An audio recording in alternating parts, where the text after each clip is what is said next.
25 سال کوئی جھگڑا نہیں، کوئی داخلی جنگ نہیں، اور جیسے مولا علی آئے فوراً ہی خلفشار مچ گیا، فوراً ہی مخالفت شروع ہو گئی، اتنی مخالفت کہ ایک دن بھی میرے مولا کو سکون کا نہیں میسر ہوا۔ اور اگر آپ صحیح معنوں میں تجزیہ کریں تو 25 سال گوشہ نشینی، ظلم ستم کے سہنے کے اور غصب شدہ حالت میں رہنے کے بھی آسان تھے میرے مولا کے لیے ان 5 سالوں سے کہ جس میں بظاہر اقتدار بھی آپ کو ملا ہوا ہے۔ ذمہ داری بڑھ گئی ابھی۔ گمراہی اس طرح پیدا ہوتی ہے، کہیں شیطان تو کہیں خود ہمارا اپنا نفس، ہماری خواہشات ہمیں حق بات کو ماننے اور اس کو لے کر چلنے کی اجازت نہیں دیتی۔ خواہشات ہماری، چاہے کتنا ہی آپ کا دوست آپ کو پسند آئے، جہاں اس نے بھئی 10 سال آرام سے گزرے ہیں، دوستی میں کوئی خرابی نہیں آئی، 10 سال کوئی پرابلم نہیں ہوئی میاں بیوی کے درمیان، وہ چلتے رہے، بچے بھی پیدا ہو گئے 5، اور ہم کو تو حیران کی ہوتی ہے، ہم یو کے میں رہتے ہیں تو وہاں 25 سال جو ساتھ رہے ہیں، 25 سال کے بعد ڈیورس کی نوبت آ گئی، طلاق ہونے لگی ہے۔ بھائی اچانک 25 سال کی مشترکہ زندگی پر کون سا ایسا حرف آ گیا، کون سی ایسی قیامت ٹوٹ پڑی ہے؟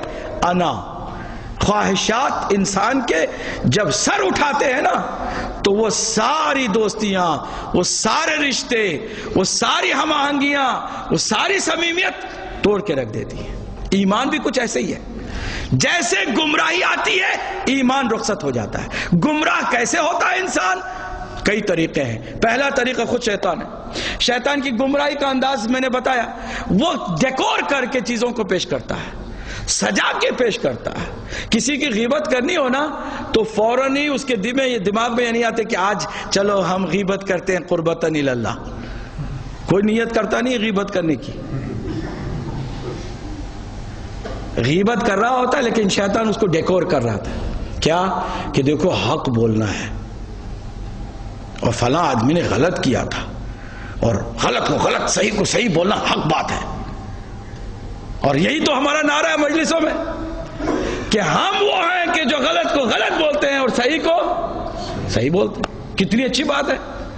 اب کسی مومن کی جو درمیان میں نہیں ہے، اس کی غلطی، اس کے مسٹیکس، اس کے پرابلمز کو دوسروں کے سامنے ڈسکس کر رہے ہیں اسی خیال سے کہ ہم حق بول رہے ہیں۔